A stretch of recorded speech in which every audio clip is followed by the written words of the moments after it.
talk in parables. Yes. And a lot of times he talked in parables because it confounded the scribes and Pharisees. Right. Now skip over here to verse 18. I'm going to go over this, and this is what Jesus says about the parable. It says, "Hear ye therefore the parable of the sower." So first thing he says is, hear. First thing you've got to do is hear what the sower is saying.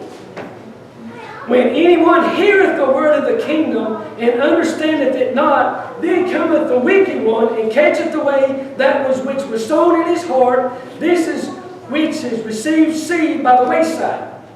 Now, in this parable, the sower is Christ.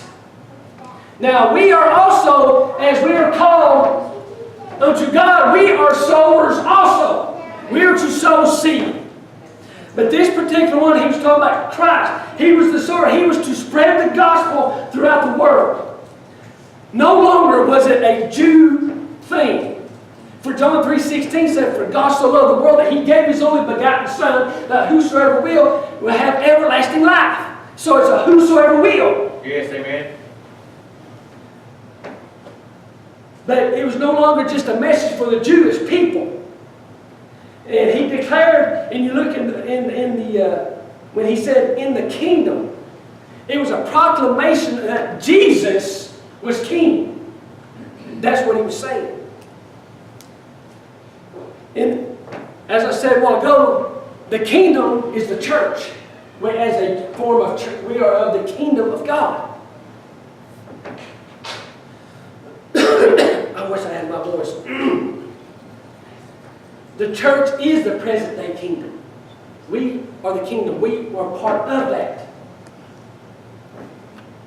He says, "But he that received the seed into a stony place is the same that he that heareth the word and knoweth with joy received." And so for just a little while, he received joy in it. In the stony place, those places mean shallow-hearted. What does it mean to be shallow? What does it mean? No depth. Huh? No depth. No depth. It also means no conscience. It means you don't care for nothing, nobody, but yourself. Yes. This is happening in the church world. Amen. We're getting a lot of this in the church world today. People walking in the churches and they're stony. You know why? Because they're not hearing and doing. You got to be a hearer and a doer of the word. Amen. To produce the fruit. Amen. He calls us to be fruitful, folks. We've got to be fruitful. We've got to be a witness. Somebody had a witness to us. Yes. So we need to be a witness. We need to be sowing that seed. Yes. Praise the Lord. Thorns are the cares of the world. The church world's getting more. They're caring more of the worldly things. Praise the Lord. Than their heart of the church things, of the godly things, of the heavenly things. The heart, when he talks about the heart, he's talking about the soul. The heart is the soul. Yeah. You know, you can be shallow-hearted, that's what we're talking about. How good is your soul tonight? You know, a lot of y'all have got gardens going on right now. Got gardens going on, and we put, around here we use a lot of manure. We put manure on my gardens, and we produce good fruit. And this is bad cliche, but this word right here, that's our fertilizer. That's to fertilize that, get that in the heart. Good thing the Lord deals with the heart now, but no Testament did with the bowels. So it's good thing to deal with the heart now.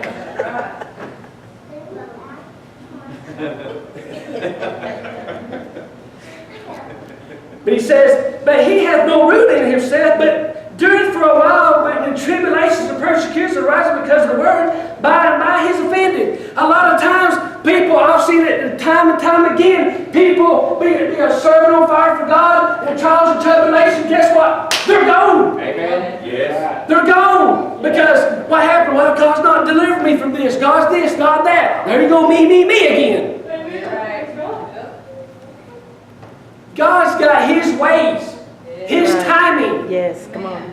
The book in Ecclesiastes chapter 3 tells us a time and place for all things. A time to grow, a time to weep, a time to plant, a time to harvest. There's a time and place for everything. Yes.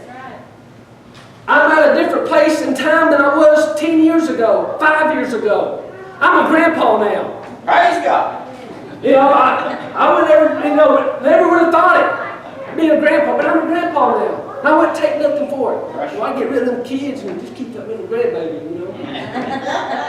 Now I know what everybody's saying. Well, you love them grandbabies more. But he said, he also that receives seed among the thorns is he that heareth the word, and in the cares of this world and the deceitfulness of riches choke the word, and becometh unfruitful. Become unfruitful. Here you go. This is somebody that's been unfruitful. Yes. But he says here, but he that receiveth seed into the good man is he that heareth the word, understandeth it, which also beareth fruit, bringeth forth some 100-fold, 60-fold, 30-fold. The difference between this one and the others, this one's bearing fruit, the others did not bear fruit. Amen. They were not fruit bearing. They were just hearing and just running, basically. They was too shallow. The sun scorched them. They didn't have no root, no depth, no meaning. Amen. But these folks, hey, I don't care what stage you are in your life, we're not all going to bear 100 times fruit. He said some 30, some 60. We're different stages in our life. We bear fruit at different times. And it just according, our fruit comes up and down like this, praise the Lord. Sometimes we think, Lord, am I being fruitful? Am I producing anything? You're probably not seeing a lot of things behind the scene a lot of times. There's been people that you probably prayed for and talked to that you've never met before that you made a difference in their life. That you made a difference. Be fruitful. Don't be stagnant. You know, y'all get in the sometimes late summer, the creeks get just real low, and you just see that stagnant. This film and skim on top of them over that pond or the creek sometimes. Don't get like that.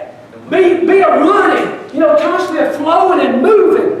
Put them roots down deep into the Word of God. Amen. He said, man should not live by bread alone, but by every word of God proceeding out of His mouth. Amen. We live by the bread. Yes. Be fruitful. The bread of life is Jesus Christ. Amen. Yes, amen. Be fruitful. Take in His Word, praise the Lord. Right. Take in His Word. Devour His Word. You know, several years ago, you know, when Jesus was teaching His disciples how to pray, He said, let them give us this day our daily bread. Well, a lot of times we all think of our food or nourishment. But the Lord showed me one time, He said, I am your bread. I am your nourishment. Yeah, amen. I am your bread and nourishment. Yes. It's Him. And yes, He does provide our daily bread that we have to have, but let God be your daily bread. Yes, amen. The Word. Soak up the Word. Be a sponge, praise the Lord, and soak it up. Amen. So many times in our life, we go to work, we get home, and we get in a stale place in our life. Yeah. We do the same thing over and over and over again. Then you think, Lord, there's got to be more to this. I tell you what, my dad always said, if you want to live, you want something to do, serve God. He said it's an exciting thing. Because you never know what God's going to do or God's going to send you. That's for sure. You never know what He's going to do. But listen, guys, always trust the Lord. Trust Him. Be productive, praise the Lord. Bring forth, sow good seed. Sow good seed. He said, what you reap, you will sow. What you sow, you will reap. Excuse me. If you sow good seed, you will reap goodness. If you sow bad seed, you're going to reap it. You know, they always talk about karma, but yeah, it comes back and bite you. It will bite you. We have to, especially the household of God. He said, treat those in the household of God, treat them good. Yes, amen. Especially them. We're all brothers and sisters. We're to love one another. He said, no greater love than this, than a man lay down his life. Amen. That'd be a hard thing to do, sit here and try to think, I'm going to lay down my life for you. Or I'm going to have to lay down my life for... It'd be a hard thing to do. I don't know. I've not been there. I pray I never am.